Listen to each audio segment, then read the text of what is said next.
Before we get into the story, please remember to take a moment to like, subscribe, share with someone you think would enjoy it, and leave a comment if you appreciate the work. You can also find links in the description to my website, bookstore, and other great stuff. With all that said, I hope you enjoy the story. Garbage Rock by P.E. Rowe.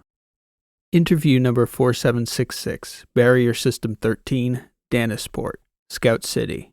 Clemabali, the seed seller. Interviewed by Barnard Boss. Interviewer's notes. For reasons that will become apparent, the following interview was perhaps the most noteworthy of my survey of the barrier systems. It was not unusual for me to interview an unscheduled participant in the barrier system's oral histories, but this almost always happened in the form of me noticing a person who looked interesting or was doing something noteworthy, such as a street performer or famous local athlete or artist. My presence in Scout City, though, became conspicuous when the local news service solicited an interview of me upon my arrival. The piece that ran on their newsfeed publicized my presence and discussed the importance of the historical project's reach into the outer systems, so I was recognized several times over the 4 days I was in Scout City. On the third day, I was sitting in the Aerodrome Lounge after interviewing the city's mayor, when I was approached by a striking young man who had seen the newsfeed and recognized me. I remembered his appearance because he had piercing eyes, distinct dark eyebrows, and he seemed extremely intense and insistent. And I remembered his flight coat, which was dull red with a white stripe running down the sleeves. I thought it looked like a uniform flight coat for a freight shipping company. The young man told me that if I wanted to interview someone I'd never forget, he could connect me with Clem Abali. And when I asked the young man why Mr. Abali would be such a fascinating interview, he informed me that Clem Abali was the only person ever to, quote, escape the rocks, which was a term I'd never heard before, even having spent over a decade living in Dreesen's system, where he claimed the rocks were located. The young man was shocked by my ignorance, but I was intrigued enough by his story to get his contact information. I told him I'd do some research and reach out if I was interested in interviewing Mr. Abali. The young man smiled and extended a hand, which I shook and instantly regretted, for his was an unpleasant, cold, clammy hand, and sweaty, and I felt awkward until I could get to the washroom to cleanse my hands. While briefly researching the matter afterward, I learned that everyone out here had heard of the rocks and knew the story of Clem Abali's escape. Outside the battery systems, I came to find out this was a popular folktale of sorts. I subsequently confirmed the reality of the rocks, but wasn't able to confirm any record of a Clem Abali from the Athosian authorities, though I was unsure whether this was stonewalling on the government's part or whether the name Clem Abali was a fabrication to begin with. The Athosian Correctional Bureau would not confirm or deny whether there was a record of any inmate ever escaping their custody. I was sufficiently intrigued that I contacted the young man and had him set up a meeting so I could interview Clem Abali. Mr. Abali told me he would only meet me in a public place, and he directed me to a fairly well-trafficked tram stop about a block from the aerodrome and the city's airfield. I was sitting at the tram depot bench, drinking a coffee, when Mr. Abali approached. I was surprised by his appearance, because in my mind, I'd imagined a young, intimidating sort for a prison escapee, though I wasn't afraid because out here in the barrier systems, there was no danger of extradition, even if Mr. Abali was some sort of fugitive from the Athosians. He couldn't have been further from my image of him. He was old, nearly elderly, with a tan, wrinkled face and bright white hair. He seemed to carry a charismatic, carefree disposition, or perhaps it was the fearlessness I noticed in him. He certainly carried himself differently from most men I'd ever encountered. I assumed the connection between him and the young man was that they worked for the same company, because Abali wore the same flight coat, which was how I identified him. He came over to me and introduced himself and asked me what he should call me. In order to keep the meeting as informal as possible, I invited him to sit and asked him to call me Bob. He didn't sit, so I stood, and he asked me the first question, what I thought of the barrier systems. I told him I liked how free people seemed to live out here, even though I'd yet to come across a city quite as nice as any in the Inner Battery. I joked, "It's not like Athos out here," and that began our interview. "Don't let them fool you. Not everyone lives large on Athos. They have that image. But that's just what it is, image, which is how something appears to the outside world. On the inside, all those people are just like everyone else, all us hustlers in the outer systems." Liston told me you wanted to hear about when I did time in Dreesen's. I didn't do as much time as I should have, not nearly as much as they gave me. He told me you escaped from one of the rocks. What do you want to hear about it? How I got out? Sure. I guess they're not going to throw me back in prison again at my age. Plus, I haven't been back to the Battery for over 50 years now. Things are better out here. People are real. The thing about people on Athos, it's really something. They have this way of living on the benefit of others. And then they pretend they can't see these other people who maintain their world for them. Or maybe they can't see them. They just don't exist. They didn't see you escaping, so maybe that's good for you. Ha, you're funny.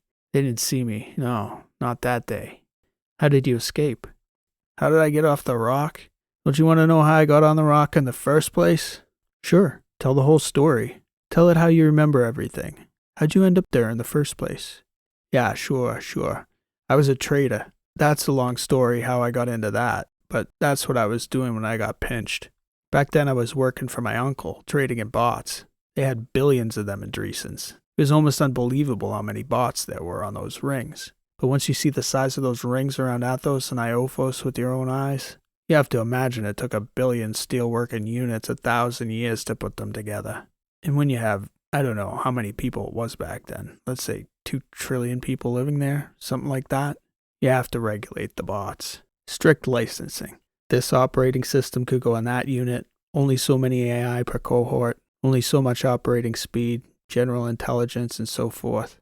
That's how I got into trouble in the first place. I was innocent. Don't get me wrong. My uncle might have done some things, yeah, but me?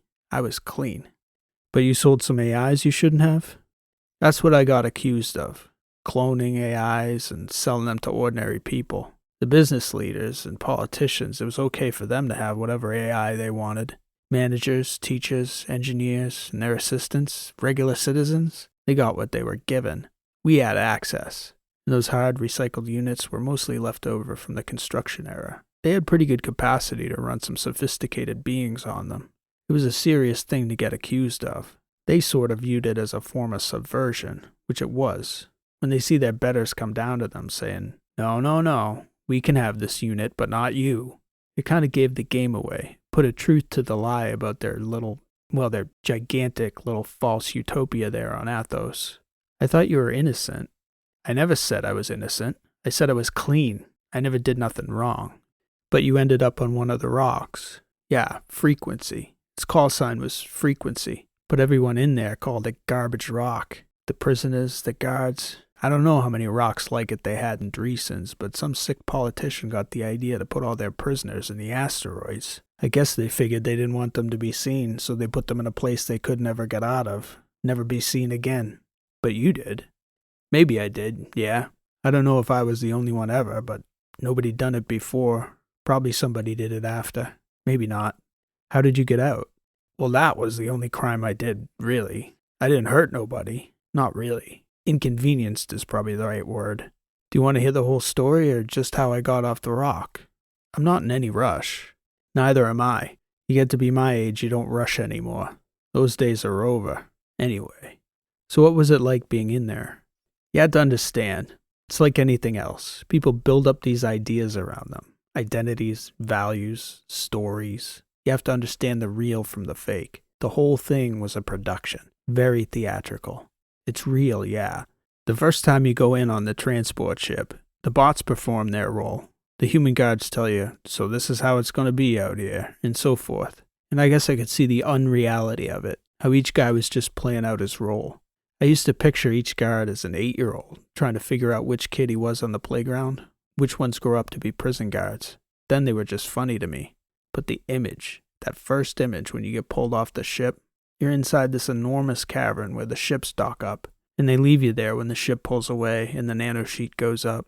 And you're looking out into the docking bay, thousands of meters tall. And out there, it's space, stars. They want you to see it. No way out. Just emptiness out there. And you're in here. No escape. They do it to break you. But it didn't break you? It certainly made an impression, I'll say that. Looking out from the center of an asteroid and they say to you, you're stuck in here until we say you get out. And it looks like no way out. You're stuck in there. It's a tough moment, sure, but no, it didn't break me. It would have taken more than that. How long was your sentence? 7 years. They gave me 7 years. And how long? 6 months. I served 6 months. Yeah, from that moment they held us there in that room. It was exactly 6 months I got out. Most guys, they break right there. I could see, looking around at those other guys. Then they turn around and pull you to the lift to bring you down to the cells. They have spin gravity in there? On the cell block in the work area. Yeah, the Athosians, say what you will about them, but they take human rights seriously. And keeping someone in low G that long, that'd break you down. What were the cells like? Isolating? Oh no. They only put you in isolation as a last resort. They put you right in with another prisoner to get you acclimated. What do you mean acclimated? They want you in the system, mind and body. And the cellmate is the one that breaks you in. They tell you what's what. The last thing they want is people in isolation, because then you can think for yourself. They want you in with another prisoner, because the first thing you find out is which one is going to be higher on the pecking order, usually the one that's there first. It's the cellmate that puts you in the hierarchy, and once you're in the hierarchy, you're a prisoner to it. You belong. You don't think it's because they don't have space? Space? Yeah, they only have to build half as many rooms. You think there aren't enough asteroids for all the prisoners on Athos? It's not cheaper?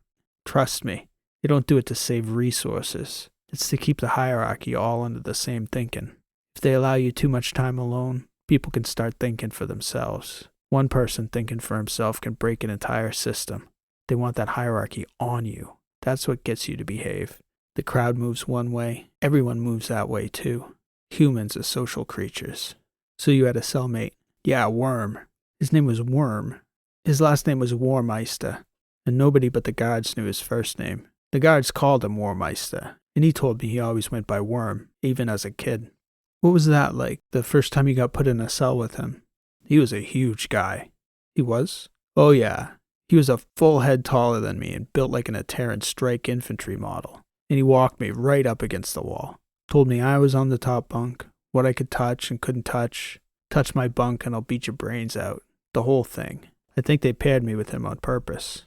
What did you say when he threatened you like that? I sort of shrugged it off. You don't want to challenge a guy like that, but you can't show him you're afraid either. I think I asked him why I would want to touch his bunk anyway. Initially, I was a little worried he wouldn't warm up to me, but after a couple days, I won him over. How'd you do that? Was it one thing or just being stuck in a room together all the time? Yeah, they had a sound cloud fixed to the wall so each guy could plug into the reprogramming classes and lectures and all that. And I started listening to the anger management sessions because they were calming, helped me to sleep. And one night he says, "Clem, if you start quoting that garbage to me, I'll feed your liver to you." So I tell him, "Worm, you sound like a man who hasn't self-actualized and gotten in touch with his inner vulnerabilities." And he laughed his ass off. "Clem," he says, "you're a funny guy." And from then on, he trusted me, never threatened me again. Did he know you were planning an escape? At first, all I could tell him was that I was going to get him out of there, but I told him I couldn't tell him how. Did he believe you? I'm not sure, but he didn't have much to lose in acting like he did, or at least he didn't think he had much to lose. But even someone with a life sentence still has that life to lose. So tell me what it was like. What did you two do to plan your escape? They made everyone work. They could have trained their bots to clean up the system, but they used us prisoners to keep us busy. Doing what exactly? Are you from Athos, Bob? Hellenia originally, but I lived on Athos for a while. So maybe you don't know about all the garbage out in the system. There's a lot of junk floating out in Dreesens. In space? Where else? People don't think about that because the bots did almost all the framing of both rings, and they're good about safety compared to humans. But if you've got a billion bots that are 99.999% perfect, those mistakes add up over time at that scale. So in the course of building the rings, hundreds of thousands of pieces of metal, fittings, tools, all kinds of things, they just floated away. That's the best kept secret in the system, that all that stuff is just floating around out there. And most of it will never crash into anything, but it happens, especially out in the cylinders. People get killed all the time, and they're good at keeping it quiet. But every prisoner out on the rocks knows what's going on because that's what they got us doing, recycling all that metal. Wait, this is blowing my mind. I'd never heard that. It makes sense, though. Yeah, you can't build a planetary ring that spans a gas giant the size of Athos and not create a mountain's worth of floaters. Everything out there moves at thousands of kilometers an hour, so they send out the rocks to pick up all that garbage before it hits a ship or something. How do they reel it all in? Each rock has a drone fleet that has mechanical arms, hooks, and magnets. They go out all day, bring stuff in, and the prisoners on all different shifts run a foundry and recycle all that metal for other purposes. Like I said, they could have bots do it, but it gets the guys out of the cells and gives them a purpose. And that's the time the guards have to watch us. But they're all complacent, or they were before I showed up anyway. The prisoners didn't think anyone could ever escape, so the guards didn't either. In a way, it made it easier. They were only watching to make sure all the metal stayed accounted for. It was weighed and measured, and if anything was off, everyone got scanned before they got sent back to the block. How many human guards did they have in there? Not a lot for the number of guys in the blocks, but they had strike bots to keep the peace. Even a guy like Worm didn't want no part of an Athosian strike bot. So whatever problem guys had with one another, you got a short window to settle it, because once those bots come in the room, it's over. Fastest, most vicious fights I ever seen. Did you ever get put down by one of those bots yourself? Not me. No way. I know better than that. Some guys did, though. Some guys can't control their anger. Didn't matter what the consequences were. I felt sorry for them. It was like there was nothing could be done to stop the eruption. Except for the bots. Didn't end so good for those guys most of the time. Those models weren't programmed to be gentle with us convicts. So you'd break down the metal all day and listen to the SoundCloud when you're not working. And that's mostly your day?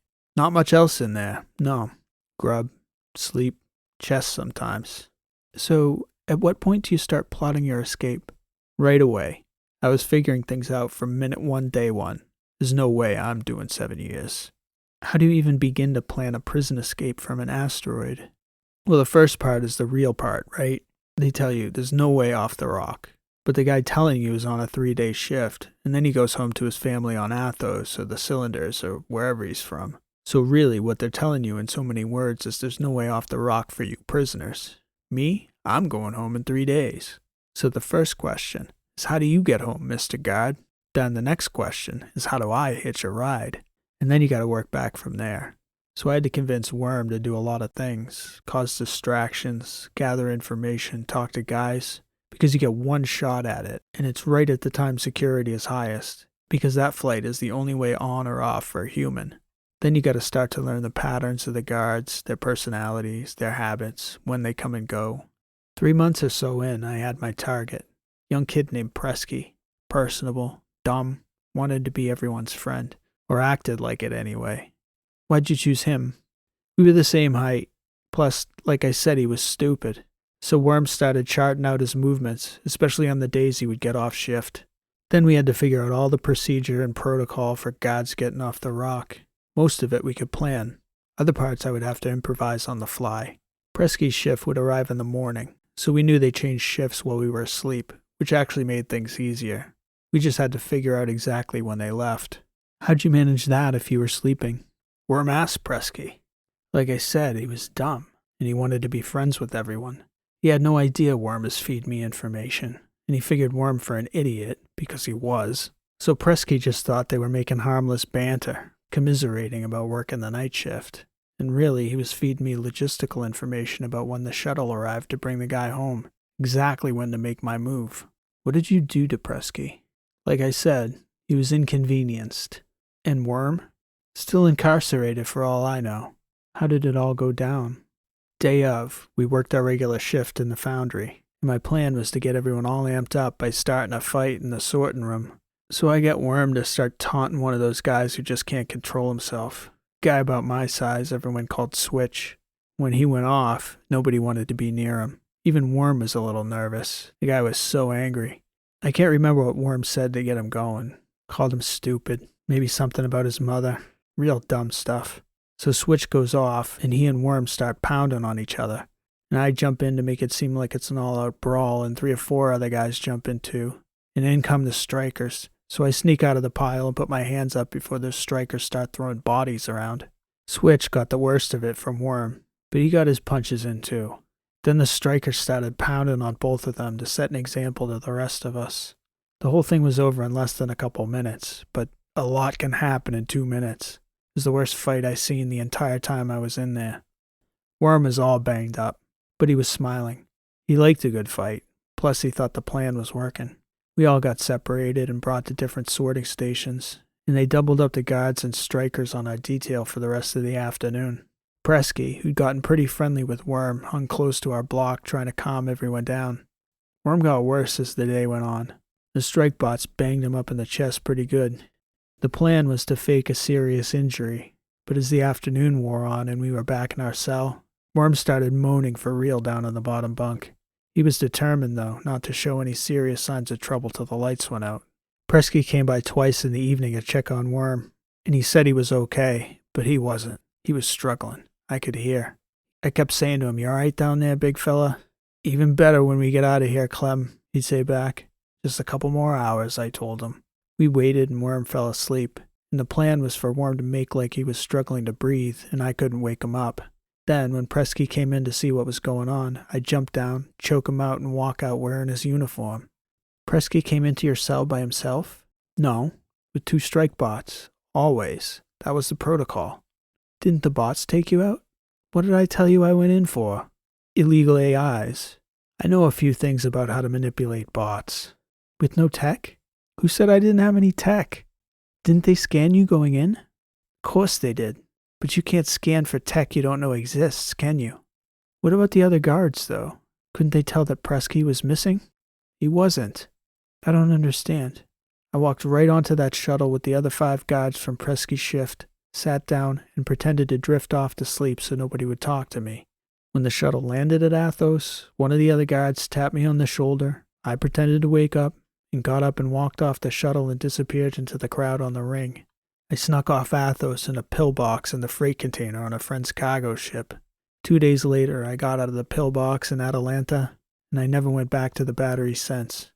Okay, so wait. How do they not recognize that you're not Presky? He's not your long-lost twin brother or anything. He didn't look anything like me. Then how did you get off the rock? Like I said, right off with the guards. The thing you don't get is that the eyes can't see what they see until the brain sees it too. If the brain sees Presky, it doesn't matter what the eyes see. The brain is a hamburger with a pulse bob.